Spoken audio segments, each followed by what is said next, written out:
Hello and welcome into another edition of New Track Record. Caleb Hatch and Justin Kinney with you. And we got a lot to get to. Not as crazy as last week.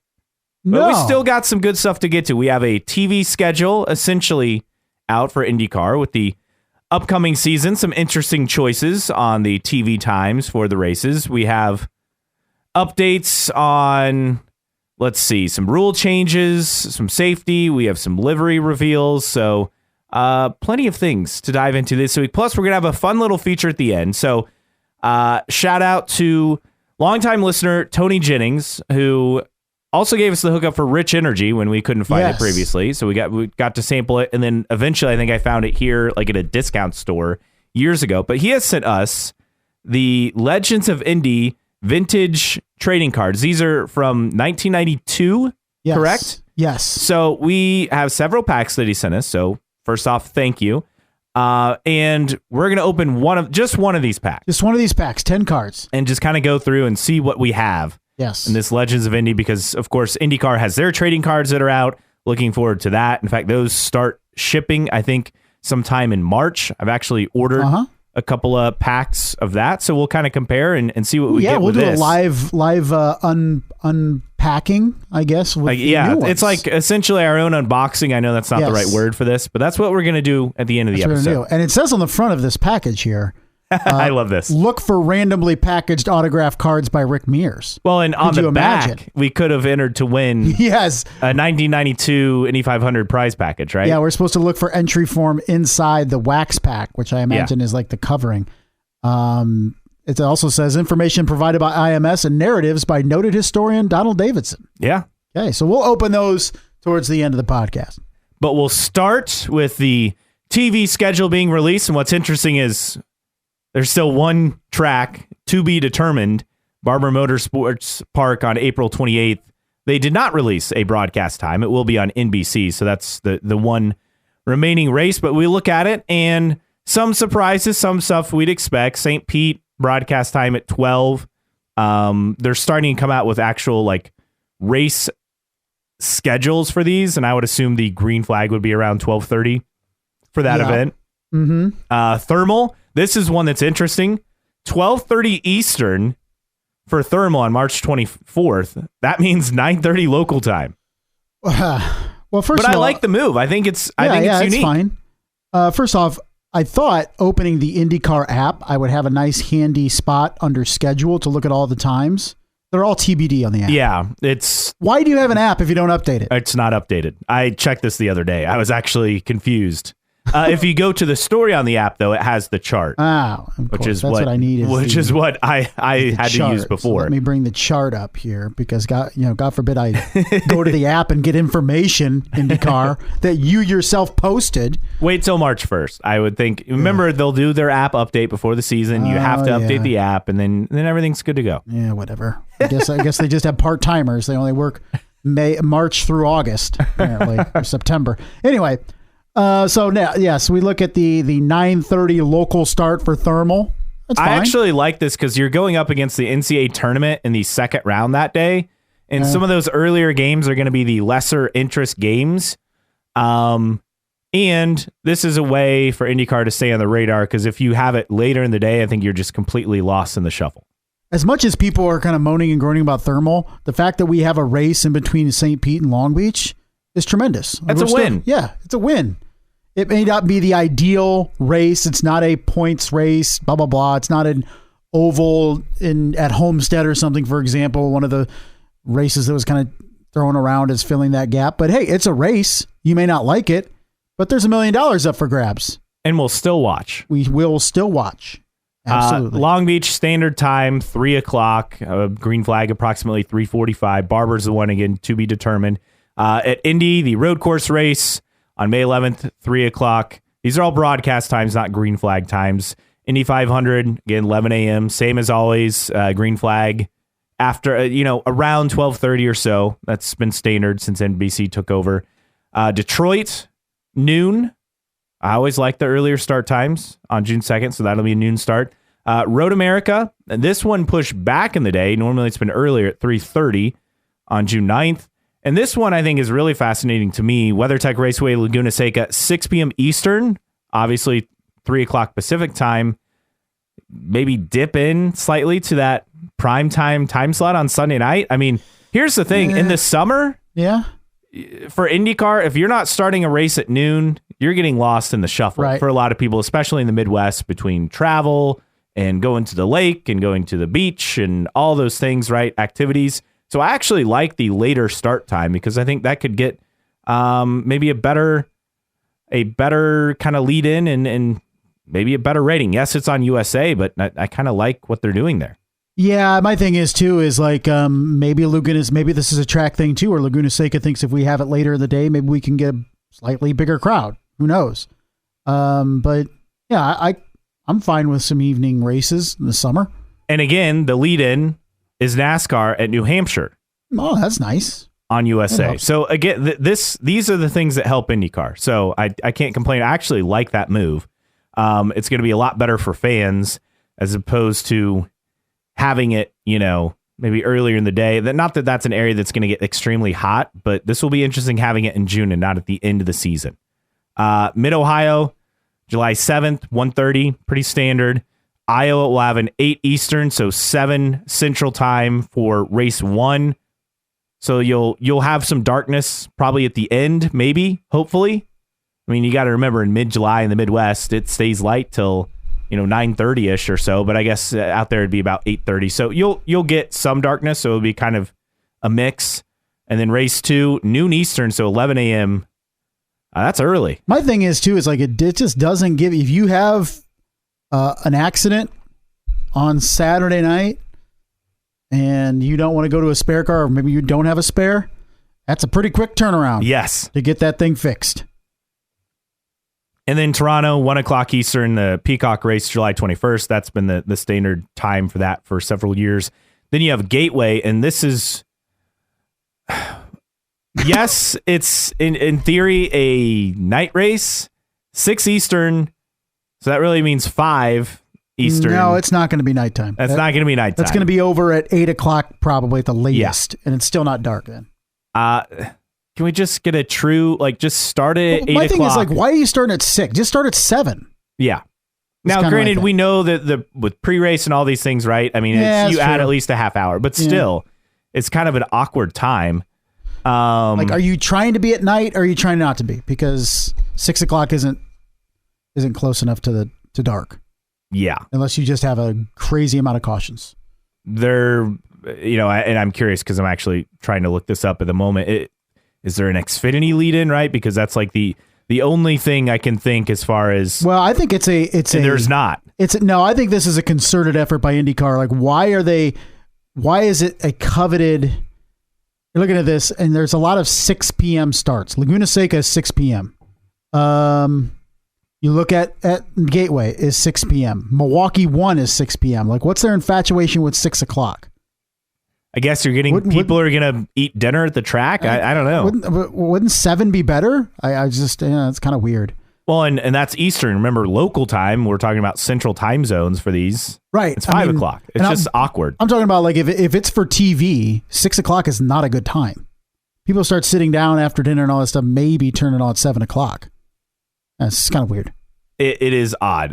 Portland on August 25th. Remember that moved up 3 o'clock Eastern. Again, makes sense. Milwaukee, we talked about race 1 at 6 Eastern on Peacock. Race 2, September 1st, 2:30 Eastern.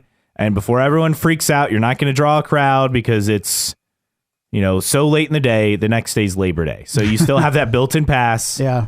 And then Nashville Super Speedway, 3 Eastern in mid-September, season finale on NBC. I guess, and we already knew the TV broadcast outlets, but now right? But you look at it in the lack of momentum, right? July, you feel good about with Mid-Ohio and both Iowa races. Then you go from, with NBC, then you go to a Peacock race, and then you're off due to the Olympics. Nothing you can really do about that being on NBC till August 17th. But then USA, Peacock, USA, and then a race on NBC to close it out. I just feel like you are entering complete irrelevance after the Olympics, and even prior to before, because you go USA, Peacock, USA, and then wrapping up the season on week 2 of the NFL season.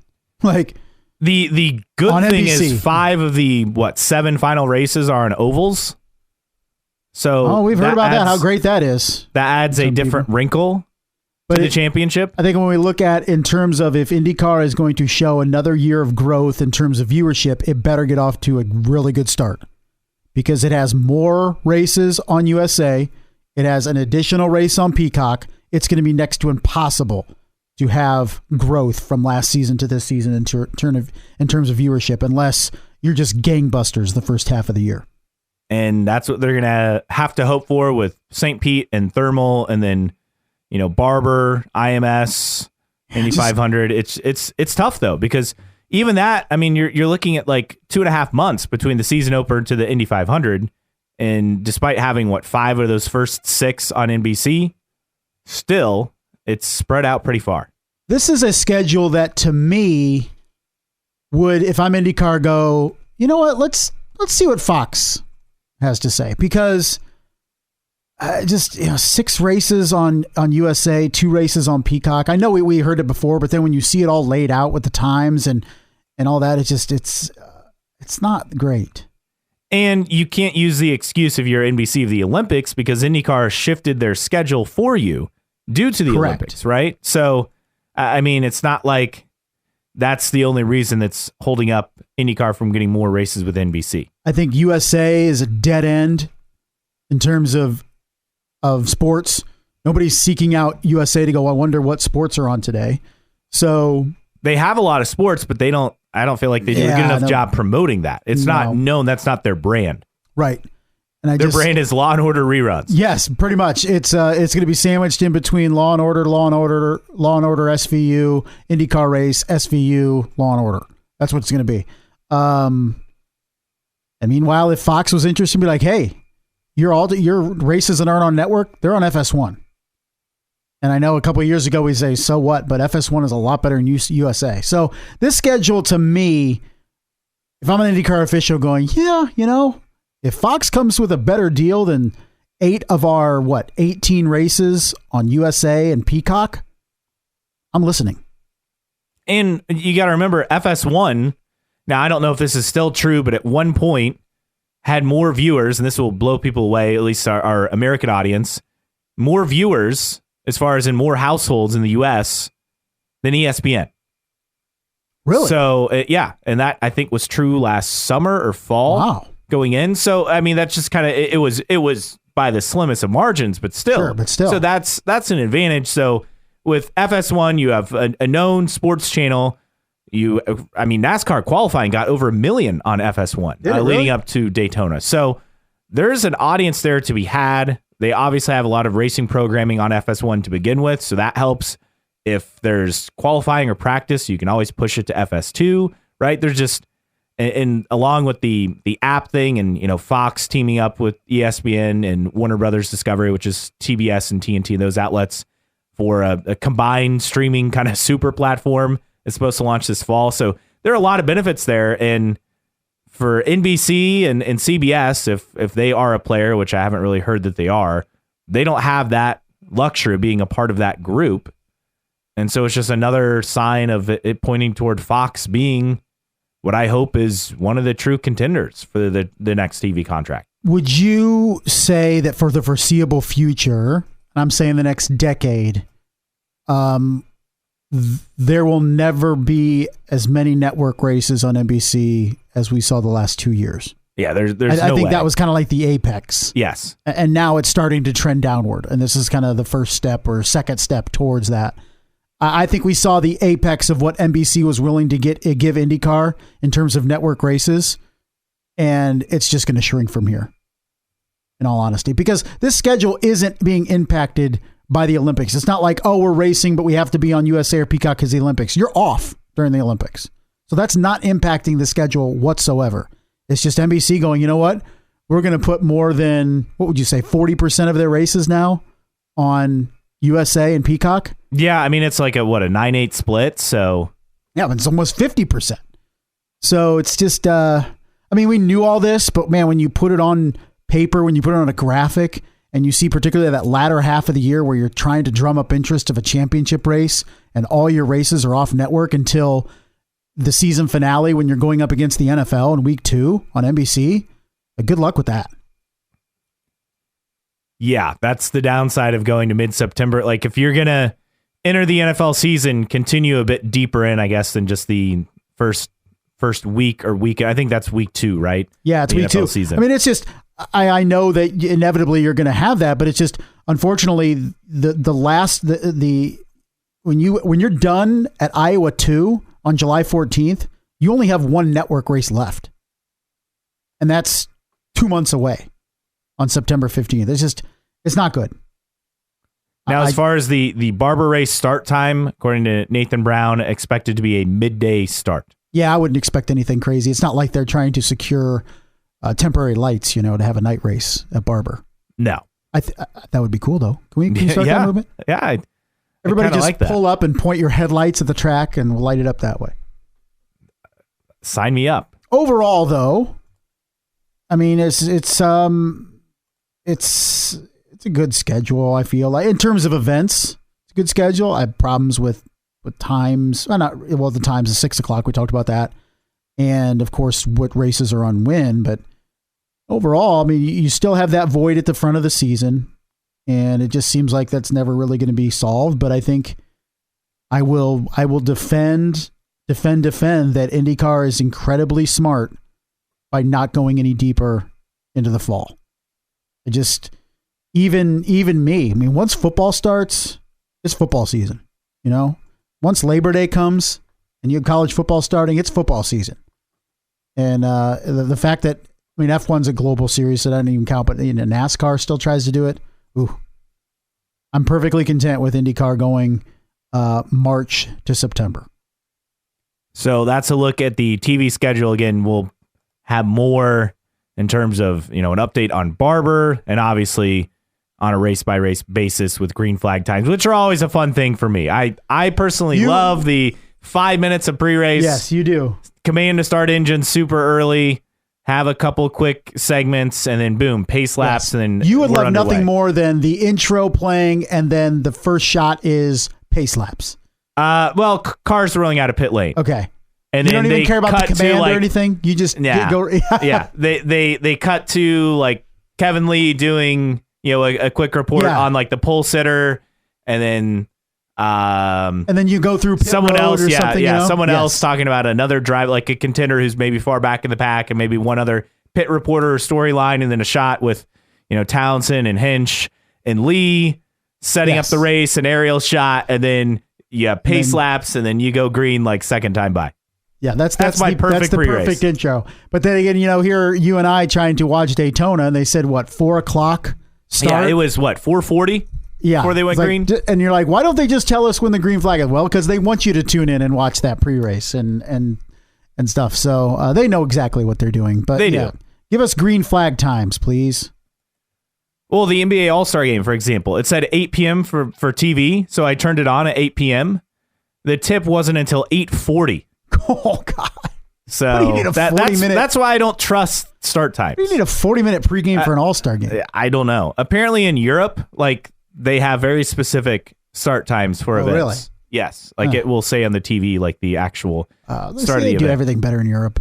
Seems like it. Yeah, they're more relaxed. In America, over we there. just get duped. Yeah, we get duped all the time. That's what happens.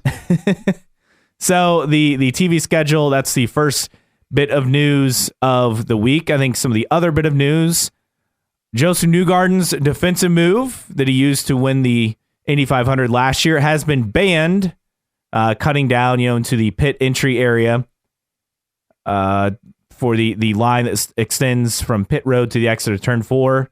You have to avoid racing below that again, rightfully so. Newgarden commenting on this, saying this is the right move for the future. Boundaries are meant to be pushed and rules are meant to push back. You should expect to see additional rule changes that will help rein in other driving standards at Indy without removing the ability for drivers to race hard. So what's the rule? I mean, what's the penalty? That move is banned. You can't go beyond that or what? Line. That's what I'm saying. Like in the last lap, if this happens again this year and somebody does it, what's the penalty? Are they disqualified? I mean, that's what I'm saying. Like, yeah. What's the penalty? Does IndyCar have the cojones as opposed to going, well, we're just going to give them a warning for the first time or the second time? We see that all the time in racing in terms of exceeding track limits, and how many warnings do they get in Formula One before they're actually penalized, exceeding track limits? I'm just wondering, is it going to be a hard and fast rule? You do it, you are penalized, or is it? They're saying it's illegal, but as far as outlining the specific penalty, I don't know. Which I would hope that you wouldn't be able to retain your position. At least one would hope. I would hope. I would hope that if you do it, you are immediately disqualified. Yes, but should be a black flag maneuver. IndyCar loves to have these rules that they don't really enforce or are inconsistent in enforcing, or it is a penalty or it is a violation of some sort, but they don't know how to penalize it. That's why I'm like, what's the punishment? You're Can so we negative. lay that out? Stop being negative. Well, no, I'm just saying, like, if it's a violation, what is the penalty for doing it? Okay, it's outlawed. That's fine. I mean, if you really want to outlaw it, you just extend the barrier. That would prevent people from going down there, obviously. But what's the penalty? It doesn't say. That's what I would make sure. I would hopefully if IndyCar gets that in writing in the rule book prior to the season starting, because it'd be so IndyCar, it'd be like, that's a violation. But we're really not sure how we're going to penalize you. But I agree. I mean, at first you told me this, I thought it was going to be the snake maneuver, but it was actually that was already outlawed, right? Yeah. Well, so, but no, it's a rule that should have been a rule, and you thought it was a rule, but now apparently it is. It felt like common sense because it's such a high risk maneuver. But again, no one was in the pits. No one was going to be diving into the pits, right? Because Newgarden was leading the race, but it was a highly dangerous move because you got to remember how close he was to the pit wall attenuator. Yeah. Yes. I mean, he swung across at the last second. Yeah, it was. That was not part of the natural racing line. Well, and I thought, isn't there a commitment line that it's like, hey, if you go below this line, you are committed to going into the pits. And he went well below that line. So I would have thought that would have been a rule already, but obviously that wasn't called. I don't know. I mean, yes, it's outlawed. It should be banned. But if somebody does it, and I wouldn't blame somebody in the final couple hundred meters of the Indianapolis 500 trying to win the biggest race in the world, somebody doing it, okay, what's the punishment? Are you going to say that they did not win the Indianapolis 500? I would hope so. Yeah, I think they have to put a hard and fast line down. Yes. They made this rule, but they didn't say what the punishment is. I'm sure it will be detailed. I don't think we'll have an issue with drivers trying this again. It was such a unique circumstance, right, that caused it. Just like the Ross Chastain Hail Melon move in Cup a couple years ago, right? Yeah. No one would have dared to try it, but that was a last-ditch effort, and it worked. And just like Newgarden's move was kind of a last-ditch protecting his line move that hadn't been tried before. And here's the difference between those two is like Josef Newgarden's was a dangerous move. You mentioned how close he came to the attenuator. Ross Chastain's move was just wide. Like, I would keep that in the rules. If you want to just beat up the side of your car and go around the edge, like, go ahead. I just kind of thought that was kind of silly that you banned it because it was a pretty damn cool move and it doesn't put anybody at risk. So, it just puts the car at risk. Yeah, beat up your own damn car if you want. But no, it was. That's the difference in those rules. I thought it should be something that, hey, if you driver, you want to beat the hell out of your car and go around the wall, fine. But obviously the IndyCar move is more safety related. And speaking of safety, good segue there. They made some upgrades at IMS for fencing and barriers ahead of the 108th Indy 500. Marshall Pruitt with the details on that on racer.com. The first look at the improvements will be during the Indy Open Test, April 10th and 11th. Inside of turn 3, 1,700 feet of new catch fence has been installed behind the barrier, in addition to the corner. Okay. And then the inside of turn 4 has 800 feet of new safer barriers. Another first-time addition to the circuit. On the inside. So prior to the pits. Yes. Okay. And then between turn 3 and 4 on the inside of the short chute, 85 feet of guardrail replaced by a new safer barrier section. And also they have brand new safer foam installed in all pre-existing spots around the oval. So millions of dollars, obviously, to try to do all that. But are you surprised that they did not raise the level of fencing along pit road? Or actually put a fence? I mean, they raised the pit wall height several years ago. Well, I'm talking about the outside. The outside? I mean, they had already redone the fencing for all of that. Like, I don't know, 5 years ago or so? Yeah. I don't know. I guess I'm not really surprised. Yeah. I still think that that's just kind of a disaster waiting to happen with no fencing along the outside of pit road. But I hope not. No. But anytime you're adding more safer barriers, that's good for everyone. We'll get to several livery reveals, a little bit of driver news as well. But first, time for you to let us know what you think. You can always find us at newtrackrecordpodcast.com. While you're there, sign up for the email list. You won't miss an episode or any special announcements. You can also check out the store. We have t-shirts and stickers for sale. You can find those on the store page. Also, don't forget, on social media, IndyCar Podcast on Instagram, on Twitter /X, on Facebook, just search for New Track Record. And you can also email us, newtrackrecordpodcast@gmail.com. Support us via Patreon, patreon.com/newtrackrecord. Thanks to Xavier and others for their support of the podcast. Again, starting at just $1 a month. Thanks, everyone, for chipping in on there. And as always, you can download the podcast for free on your favorite podcasting platform, Apple Podcasts, Spotify, Amazon Music, Google Podcasts, Pocket Casts, Overcast, Castbox, Player FM, so on and so forth. So many platforms. Wherever you listen to podcasts, you can probably find us on there.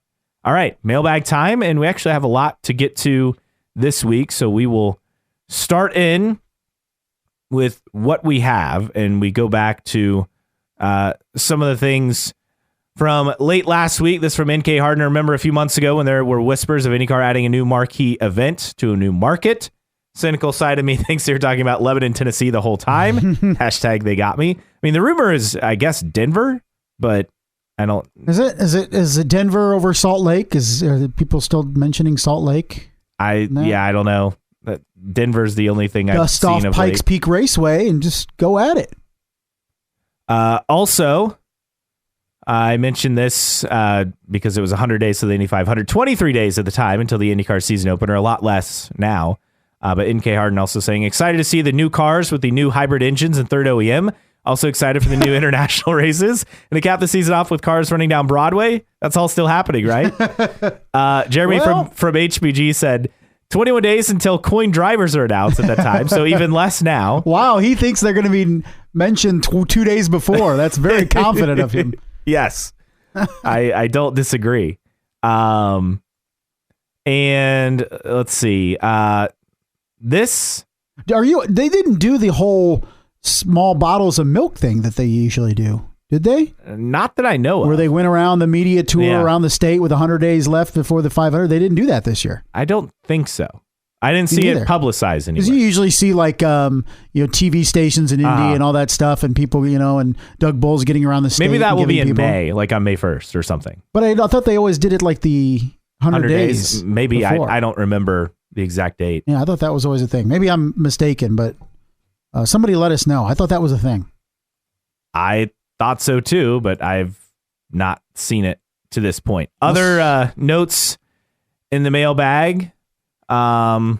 People perhaps disagreeing. Stealthwave 1014. Even on a week of positive news, talking about last week, you two find a way to look at everything negatively. You're getting to be unlistenable. You responded, like, other than the Sato news, what was positive last week? And they did respond. They must have been the Oval fan. They did respond. Fox interest in broadcasting, which, again, that wasn't new news. We just got more details. Yeah. We knew they were interested. Another Oval, which, that doesn't move the needle for when us. you subtract away from your... If it was a new Oval. Yeah. But it ain't. I mean, it's a new Oval in the sense that they haven't raced there since, 2000? Well, I mean, I'm talking about, like, is it a new event? But yeah. Sato all positive. Yes, we did acknowledge that. The Nashville out and back race was awful TV. Few attendees. Obviously wasn't profitable. I mean, it was a private event. I went the first 2 years. There were plenty of people there. Yeah. It was a fun time. It was a unique race, as I think we both said. We don't want every race to be like that. Also said, we know the template for this distant oval, Iowa, now just execute. But you don't have, and I get it, you have big machines, so it's like obvious you're going to get, musical acts, but it's still not the same event. Well, no, but it's also like Iowa can go across multiple record labels, whereas Big Machine is going to have a focus on obviously big machine artists.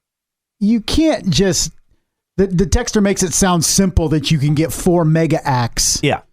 And the budget to get those mega acts every year. It's like, oh, it's simple. Just get 4 bands to come and play. It's not that simple. Not that simple. Well, you better have 7 figures to pay each of those acts, by the way.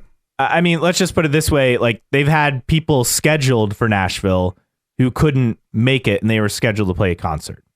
So, like, I'm looking on the artists on Big Machine and some of the, like, name people. Brantley Gilbert, Brett Young, Carly Pierce, Chris Jansen. Those people came?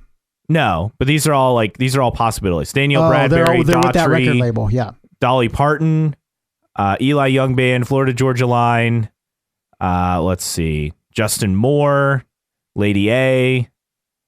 I mean, there are a lot of people on Rascal Flatts. That'd be big time. Sheryl Crow, Thomas Rhett. I mean, yeah, that would be massive. Mm-hmm. Cadillac 3, Tim McGraw, which I did see him in Nashville one of the years. But you'll be lucky to get 4, high level acts. You'll probably get 2. It's too simple saying, well, look what Iowa's doing, and you just do that everywhere else. No, that's much more difficult than what you're making it sound. You posted this as far as, Motorsport said, more oval tracks are a good thing for IndyCar. Agree or disagree? You said yes, but only if people, show up, which is critical. Mom 2X over 2002 saying, for instance, at Texas Motor Speedway, IndyCar could get Pato Ward to do Spanish language commercials, play in the Rio Grande Valley, San Antonio, and Austin areas. They also try to partner with HEB, Whataburger for the race, and saying that it goes back to IndyCar promotion with tracks. Penske, the tracks themselves promoting races like at Texas, which I think is more better way with promoting across the state for IndyCar. Right, but that's more on the tracks. Yeah, I mean the tracks have to do a better job promoting their events. But IndyCar has to give them incentive and make out a friendly contract to make it work for them to do that. Yes. I am analog saying the closest track to me is New Hampshire. I would spend as much as I could there if they race there again. Which again, there's a gap in the Northeast, right? Just don't try to restart the race in the rain. To avoid that. But then you'd get a classic willpower moment. So, I mean, there were positives for that. That is true. It was all a big ploy to get a rise out of willpower. And it worked. Yeah, it did work.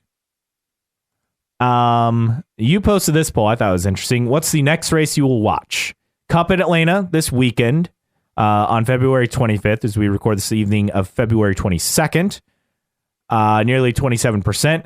F1 in Bahrain, which is March 3rd, nearly 23%. And then IndyCar at St. Pete on March 10th, 50.5% of you said IndyCar. I voted F1. I know I'm not watching Cup at Atlanta because Cup at Atlanta is awful every year. It is bad. I am surprised that I'm not surprised with the IndyCar running away with it. I'm surprised that more people are going to watch Cup than Formula One, at least in terms of their next race. Yeah. Maybe they're just people that like watching Cup. Every year it's the same when I watch Daytona, and maybe not as much this year, but I'm always like, all right, maybe I'm gonna try to make a concerted effort to watch more Cup. Not when Atlanta's race too. It's not worth it. Well, not even this year. Like last couple of years, I'd be like, yeah, I'll tape Atlanta, and then wherever they go after this, is it Phoenix or Homestead or whatever. And then once I get like 3 races in, I'm like, all right, this is terrible. But not even this year. I don't even have an incentive whatsoever to try to keep watching Cup. I don't know why. I thought it was a decent, typical Daytona 500, but have zero interest. Less chicanery than I expected. Yeah, until Ross Chastain took Austin Cindric. But you knew there'd be a big crash at the end, and there was a sizable crash at the beginning. But other than that, it was a lot of green flag running, which was actually nice to see. Yeah, well, I thought Austin Cindric, I texted you, and I think literally 10 seconds after I sent the text, he gets taken out. Yes. And I agree with you, though. I think I said, yep, that's my pick, and then boom. Yeah, I gave him the kiss of death. I thought he was going to win it. He was in prime position, and but unfortunately, other drivers were not so accommodating. Why even bother? The W, actually, 2 Vs. All 3 plus WEC and IMSA. Run_Mark Run said, when you live in Buffalo, you catch every race in the winter, just need to see sun and cars on track. That is fair. So other places are indeed getting snow because we're not here. Yeah, it's kind of terrifying if you think about it. Jeremy from HBG said, I didn't realize Daytona was this past weekend until it got delayed. I am analog. F1 is so boring to watch. I just listened to a podcast, and that's the extent of my interest. And Vicky Lynn 26 said, too late to vote, but definitely IndyCar at St. Pete. So what we'd expect, half IndyCar. And then it's going to split the rest of the way. Which, again, a lot of people sending their thoughts on the start times. Bauer Racing, nice to know all the start times of every race, but the one I'm attending. Barber. Tyler _ Allen. I like the number of 12 and 1 p.m. races that aren't night or West Coast. I think they did a good job with that. Poet Shevchenko, having every oval doubleheader be under the lights is good. Looks great on TV. Comfortable for drivers and fans. Vicky Lynn 26 pointing out no time listed for Barber and thermal at 9 a.m. Pacific time. Very odd. Again, that's the stuff you can try with a exhibition type event. Yeah, I mean, I think there's not going to be a lot of people at that thermal event, so you're not like, oh my gosh, we have to accommodate 20, 25,000 people to get to the racetrack and all that stuff. It's kind of, hey, it's going to be a small time event, but we still want to be in that 12 to 1 p.m. window on TV, so it makes sense to me. I love that move. I love Laguna Seca at 6 p.m. Eastern. Yeah, I think me it's too. Outstanding on a Sunday. I would like more evening races on Sundays. Especially if it's going to be out on the West Coast where it works for that audience, but on the East Coast, it works for a better TV rating. Yeah. And they're going to have a cup lead in. I mean, I think that's perfect. CJ9 said, is thermal really going to be a morning race? Yes, CJ, it will be. It is wild. The 400 people there aren't going to mind that it's 9:30. No, they're not. And the all of us watching are going to be very thankful it's a 12:30 race. And then we got this from Patrick _ Stankus. Coin may not have his drivers announced, but the rebrand on Transporters is done. So a picture from the Coin shop in suburban Chicago. So also pointed out Rick Ware Racing doesn't mention Coin on their team bio. I thought that was interesting. Yes. Not a big surprise, but it is interesting. So are we, at least for this season, of the belief that Rick Ware Racing is not involved in IndyCar whatsoever? They'll not be, nor will HMD. They split with Dale Coyne at the end of last season, and we'll get more on what they plan to do moving forward here in a bit. But as always, you can always tweet us, email us, send us a Facebook message, Instagram message, snail mail. You can send us messages there. That is how you get in touch with us on the podcast. And appreciate all the entries. Didn't even get to all of them because there are so many this week. All right. Time for news and notes, and we actually have plenty to get to in this category as well. So let's start with that Coin news. So again, they split. HMD split with Coin. We still have no update on Coin. We thought we'd get some progress. The rumor is that it's going to be like split entries in the cars, like an oval driver and a road and street course driver. I think for both entries is the latest I've been seeing out there. But for HMD, they're going to run their 10 entries in lights. And that's it for this upcoming season. Now, long term, they still want to be in IndyCar. But they said until the dollars and cents make sense for us, it's hard for us to make that jump. And so this year, no affiliation with any team, no partnership. Okay. Now, as far as a one-off partnership for this year's Indy 500, which has been kind of rumored out there, also no one-off for the Indy 500, according to their team manager. Which I think is fine. So probably smart. Yeah, it just comes down. And remember, they're going to move into their new shop in Brownsburg, which is outside of Indy, 65,000 square foot shop. They're going to start moving into there at the end of this month, and they want to be fully moved in by the end of March. So they have that on their mind, and that's going to be their focus, is getting set up in their new digs. And then who knows, maybe in 2025, there will be a team. Does it feel like, and I get that they're not partners anymore, but like, is there a point where they buy the assets of a team that, you know, is taking a step back? Is that how that works for them to enter the sport? Whether it's Coin, whether it's Juncos, Foyt, I'm just naming teams that are on the, not that they're on bad financial footing, right? But obviously not on the level of a Penske, an Andretti, a Ganassi, McLaren, a Ray Hall, right? Even Ed Carpenter,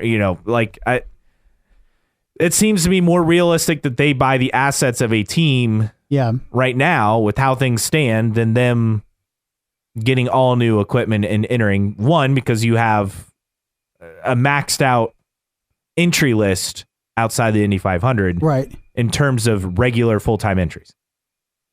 Yeah, I think it's smart. HMD could very well just quickly go through it and jump into the series, and then it goes south and then fall apart. I think they're biding their time, and quite frankly, why rush it at this point?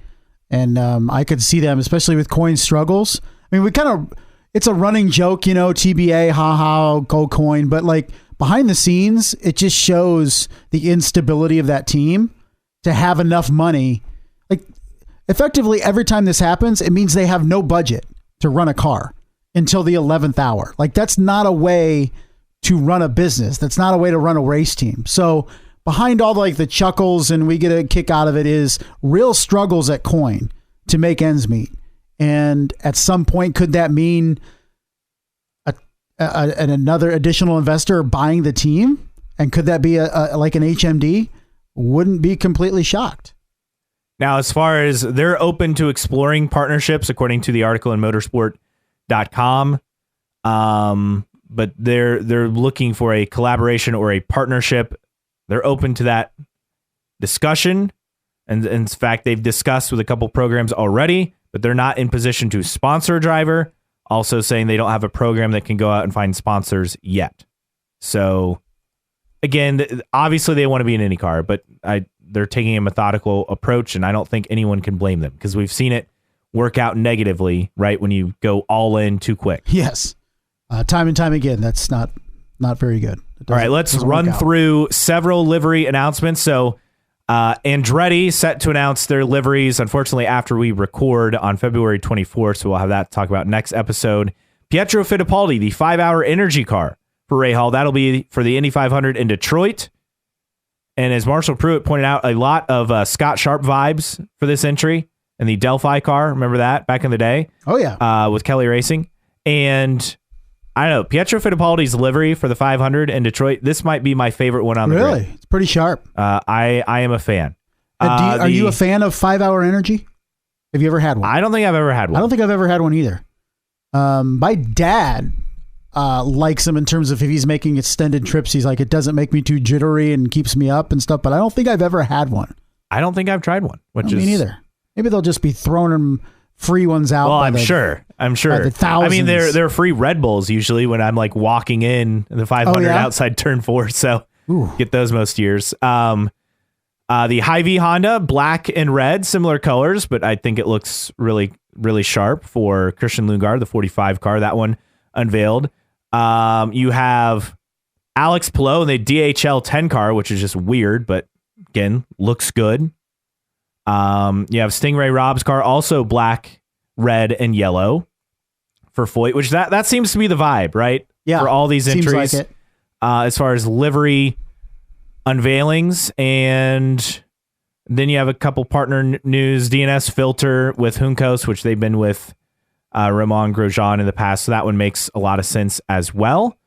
And then a couple other announcements. You have Callum Ilott, who tested at Homestead with Arrow McLaren, and filling in for David Malukas as far as a hybrid test on the Roval at Homestead earlier this week.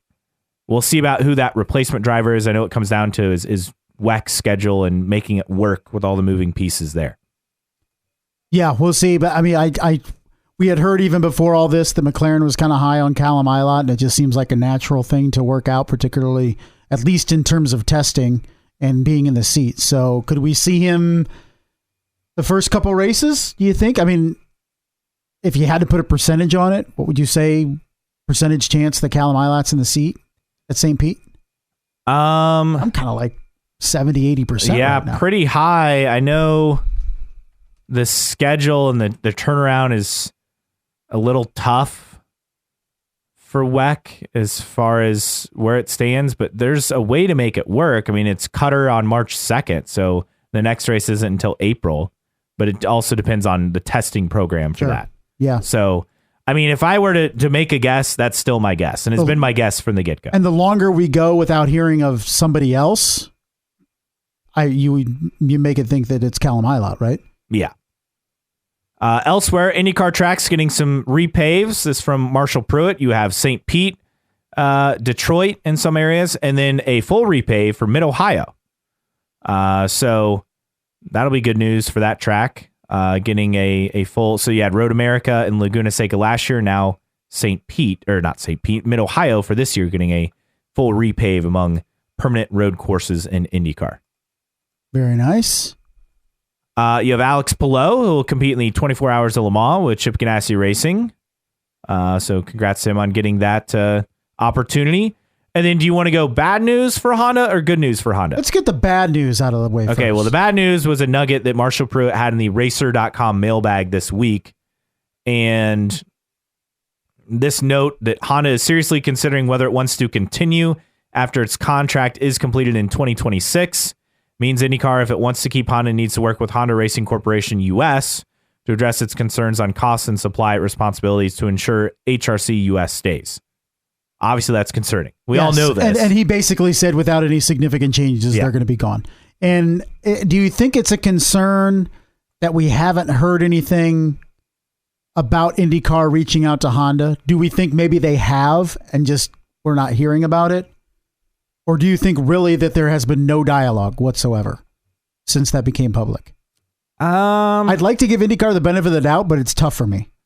It's hard to say because like we're also not in race season, so they're not like whining and dining these executives. Yeah, but you would think if you read a story like that, wouldn't you be picking up the phone and be like, we got to talk about this ASAP? I mean, it just seems like one of your top partners. I mean, in theory, you've already had discussions with this partner, and it's just that it finally leaked to the public. But it sounded like, too, that IndyCar had its ego hurt because Honda went public with their opinions. Well, clearly behind the scenes, if it wasn't working, right? Yeah. So, if Honda hadn't said anything behind the scenes to IndyCar about it first, that's bad on Honda. But all indications were they had already made their intentions known or concerns known at the very least. And I don't know if IndyCar just didn't take them seriously or what. And now maybe if it would not surprise me with this leadership group to be like, Honda did that, so we're just not going to talk to them. We'll show them. We're not going to give them the time. Like, it wouldn't surprise me. I would think good business practice would be you have a major partner that's threatening to leave. You would want to appease that partner and have as much dialogue as possible to try to rectify the situation. I just don't have much confidence in this ownership group doing that. And let's get to the good news then. And that's the fact that Takuma Sato will have a role with Honda Racing Company US. He has been named an ambassador for the brand. And again, you take the good with the bad, right?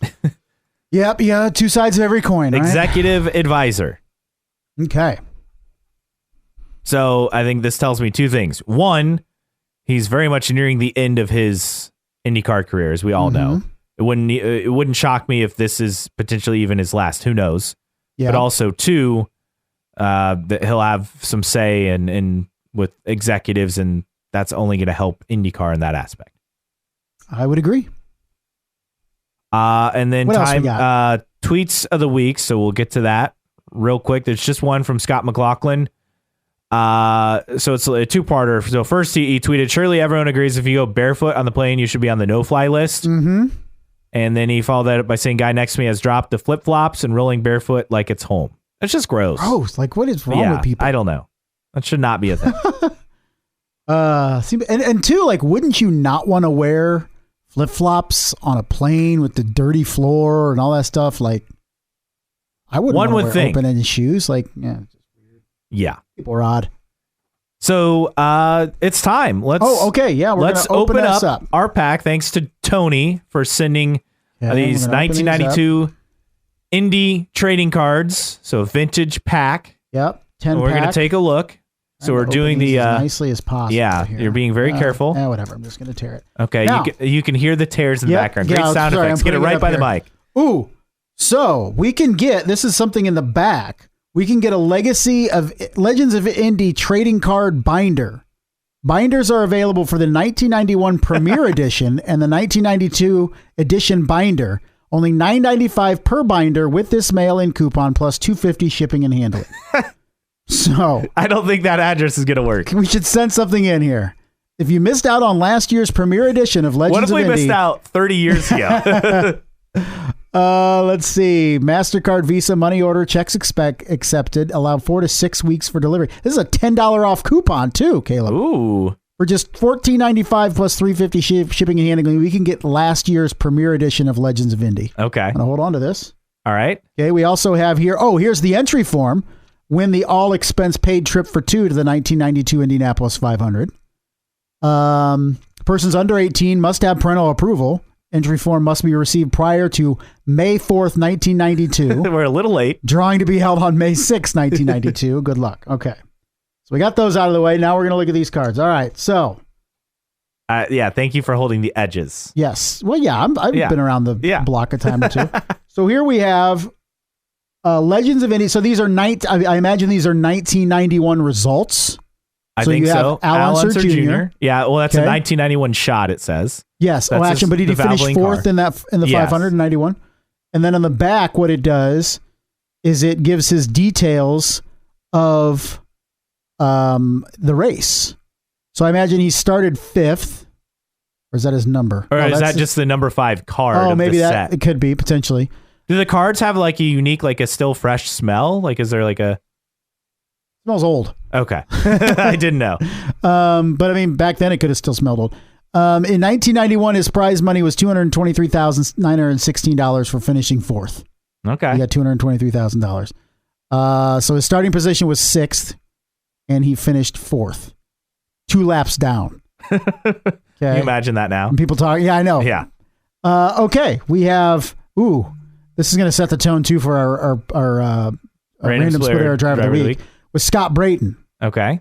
Finished 17th in 1991. From what, an hour or so, just over an hour up the road in Coldwater, Michigan, from where we're at in Fort Wayne. And so they have his details of his 500. Started 19th that year, finished 17th, completed 146 laps, eventually retired due to an engine issue. Okay.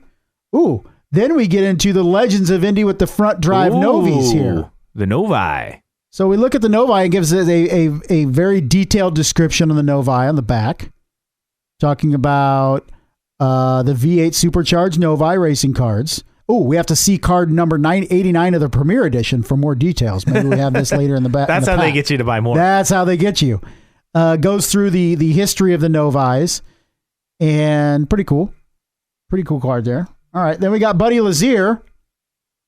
Okay, he finished 33rd that year in 1991. The lap 1 accident. Started 23rd. So there's Buddy Lazier. Buddy Lazier?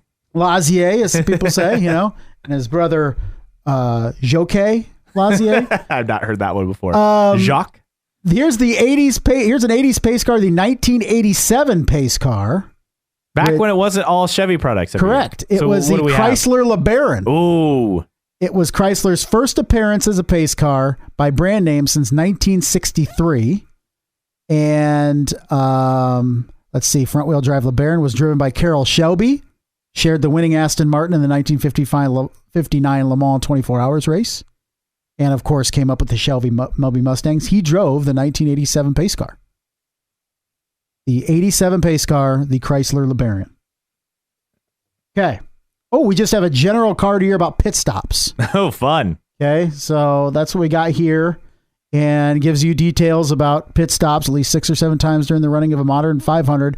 The leaders will have to make pit stops to take on fuel prior to reaching the finish. Does it mention a time? Because back then pit stops were a lot longer, correct? Because now it's like 7 seconds. Well, yeah, like because 7-8 seconds. But back then we had 40-gallon tanks in those things. So it says full racing speeds will last them about 32 or 33 laps of fuel. Here he goes. Yes, you're right. A top crew can refuel a car, change 4 wheels, provide the driver with a quick drink, and even make some minor aerodynamic adjustments, all in about 16 seconds. Yeah, now they do it in less than half. Yes. For a good pit stop. And it says, as pictured here, there's a real scramble to get back onto the track. So, and I don't think they had a pit lane speed back then, or if they did, it was pretty new. Yeah. This is a classic moment in Sneva's Dilemma. Talking about Tom Sneva in the 1983 500. and it talks about the late race caution that came to an end. Al Unser leading by a couple of car lengths over Tom Sneva, and behind Sneva was Al Jr., and that was kind of the dilemma that he was in. And he was able to get by little Al, who was multiple laps down too, by the way. But then he was able to get past Al Sr. for the lead and eventually won the race by 11 seconds. And I'm trying to remember. So from reading Al Unser Jr.'s book, there were, I can't remember if it's that race in particular that little Al was talking about, how people were, accusing him of essentially blocking for his dad. Yeah. And it was like, no, I was just running along. Like I was trying to stay out of the way. It even says on this card, he said he quickly allowed his father to repass, but then spent the next several laps making it extremely difficult for Sneva to get around. And then finally on lap 191, Sneva outfoxed little Al as they were lapping slower traffic and was able to get past him to take and then track down Al Sr. to take the lead. I mean, what else was he supposed to do? Yeah, what else was he supposed to do? Also, a general card about the yellow flag. Oh, fun. Interesting. So, yeah, just talking about the yellow flag. Blah, blah, blah. Pace car normally laps at about 85 miles an hour on cautions. No real riveting thing in there. You know what I like with the pace car? How someone always has their hand out the window. Yeah. Right? Aren't they just giving people fives? Isn't that what That's what it looks like. But I'm sure there's an actual meaning for that. Probably. It's some sort of hand signal. Okay, we have 2 to go. We have the illustrious front row here. The 1991 2 to go, so that's row. time to go from red to green. Yes. We're going full rich here. Yeah. With 2 to go. Forget another caution lap. We're just straight to green. Yes, that's what we're doing. See, this is a card for the 1991 Indianapolis 500, the illustrious front row, in which you had get any better. Mears, Foyt, and Mario.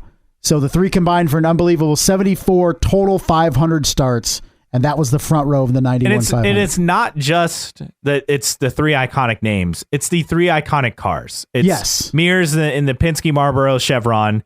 It's Foyt in the black Copenhagen. Yep. And then it's Mario in the Newman Haas, Texaco Haviland entry. I mean, it's just the iconic cars as well. Yes. For all 3. Which is pretty cool. that I think of when I think of them. And I get that was the end of Foyt's career, but just an iconic picture, an iconic moment.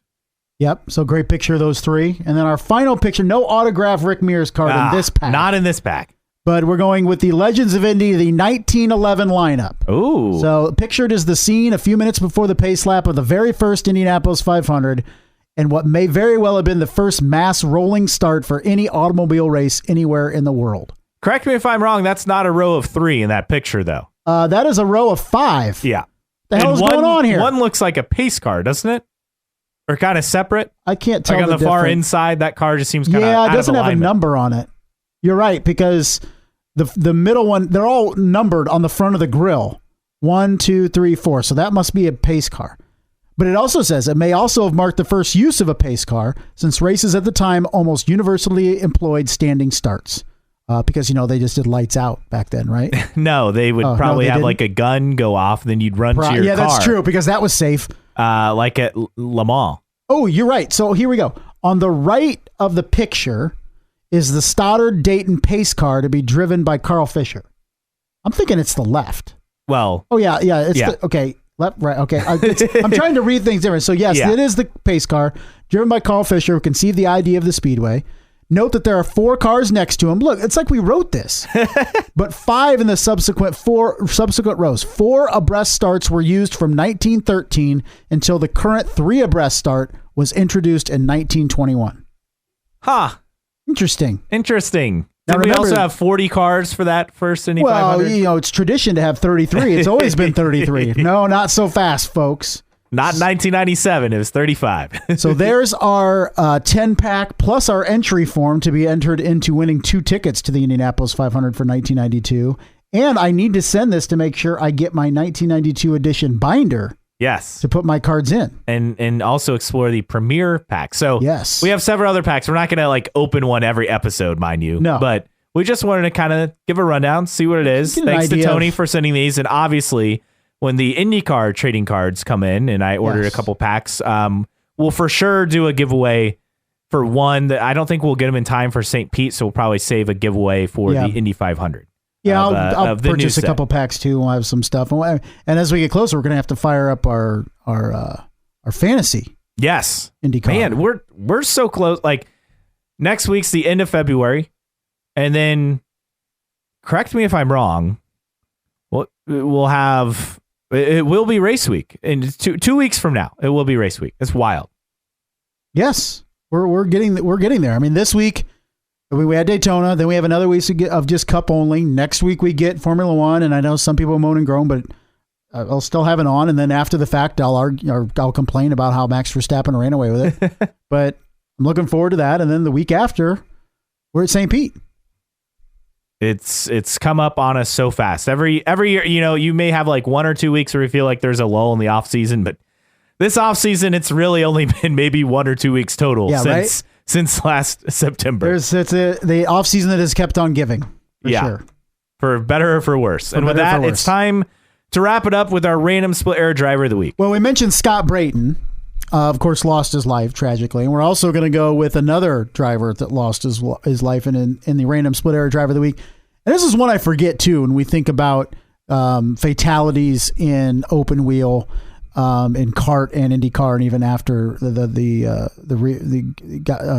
split and then the reformation. Which today, actually, quickly interject, today is the 16th anniversary of Champ Car and the IRL reunifying. It doesn't feel that long, doesn't it? No. It doesn't feel that long. But prior to the merger, in 1999, this is 1999 kart season, we're going to talk about Gonzalo Rodriguez, and was a driver from Uruguay. It was his second appearance for Team Penske. He had earlier raced in that season at Detroit, had finished 12th, and then at Laguna Seca towards the end of the season during a practice session, fatally injured in a crash with a stuck throttle, overshot the braking point, left the track, striking a tire barrier, slamming into a concrete wall behind the barrier at the entry of the corkscrew.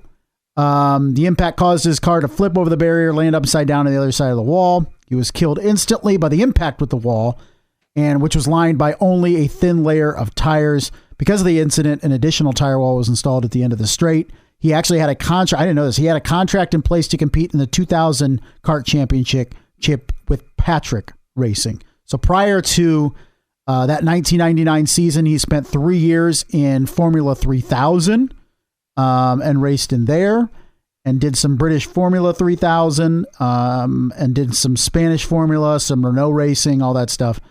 And but of course, in just his second race in kart, was killed at Laguna Seca. And a guy who had a ton of promise, and it's just it's crazy kind of how history plays out, because Elio then moved over and he was going to be out of a ride, right? Mm-hmm. And then Penske called and Elio got the opportunity. Little Al moved on from Penske after that season. It had just kind of been a disaster as far as their chassis goes. And Little Al had raced with, I think, 2 different chassis. The Penske chassis just was not working that season. Yeah. Tarso Marquez raced a handful of races. Gonzalo Rodriguez raced, was in 2 events. Alex Barron was in a couple events. But this was a dude that had won in Formula 3000, had won at Spa, at the Nürburgring, and at Monaco. Had won races. I mean, this dude was an accomplished racer in the junior formulas in Europe and was coming over here, and unfortunately, his career and life ended early. There's a Spanish language documentary of his life, Gonchi, which was released back in 2014. Which was his nickname, right? Gonchi? Yes. And again, a very, very talented driver. I can replay that crash in my head. Really? And yeah, it's just, it's awful. It's not, it's truly awful. It's a helpless feeling, like stuck throttle, like nothing he can do. And that's a situation where, because of crashes like that, we got the Hans device, and obviously we think that could have been the thing that potentially saved him. But the Uruguayan driver, and we haven't had too many Uruguayan drivers in IndyCar, but very talented, obviously taken from us way too soon. And that kart season, I mean, you had Greg Moore at the end of the season as well, right? At Fontana. Yeah, it was a tough year, but you look at what could have been, because you mentioned, few Uruguayan and Greg drivers. Moore was set to go to Penske. That's right. So it went from being Greg Moore to then Elio getting that seat. So just to bring it full circle, unfortunately. I mean, you look at how big having Brazilian drivers, like Senna, that really jump started the popularity of open wheel racing in Brazil, and you saw what that led to with guys like Tony Kanaan and Elio and stuff. Like, what could have been with Gonzalo Rodriguez for Uruguay, because he was a ultra talented dude that if he could have really performed for Penske and then Patrick Racing and maybe made his way back up to Penske, who knows how that could have jump started the racing in Uruguay, but unfortunately didn't work out that way.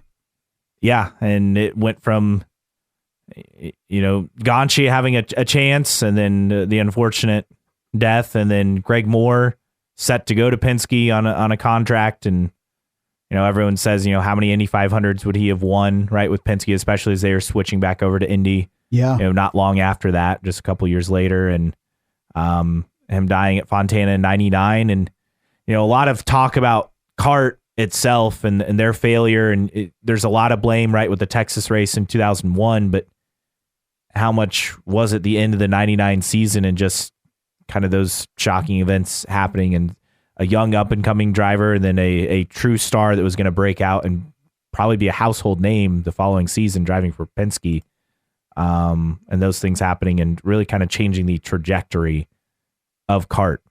Yeah. Again, easy to blame Texas in 2001 for sure, canceling that event, but perhaps that was maybe more of a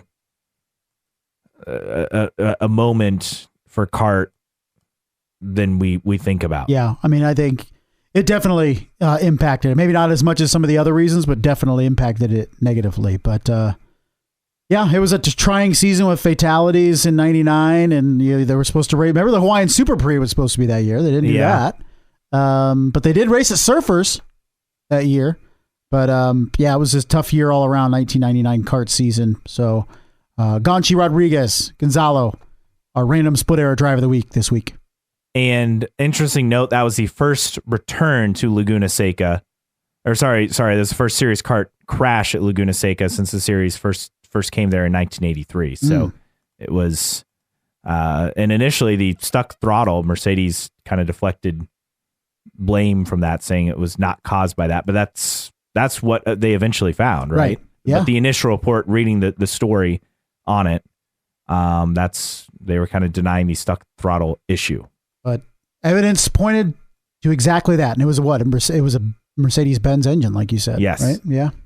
All right. Well, unfortunate ending on that, but I mean, he was a very talented driver, and it's good. We joke about kind of the random splitter drivers, but and this one may be less random because he died racing. But I don't think a lot of people remember him or know it. I mean, people, even if you're not, you think, oh, Greg Moore was a big deal in that same year, but it was just a couple events before that Gonzalo Rodriguez was killed, and he had every bit of potential as a Uruguayan driver as Greg Moore did, coming from his discipline. So it's tough year. Absolutely. Hopefully we'll be back next week. Well, we'll try to cheer you up. Yeah, next week. More positivity, but always good to mix it up with the random split air driver of the week. And that will do it for Justin Kinney. I'm Caleb Hatch.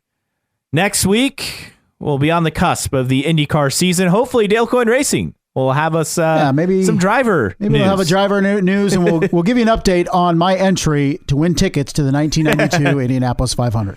That's still to come. Thanks for joining us on New Track Record Podcast.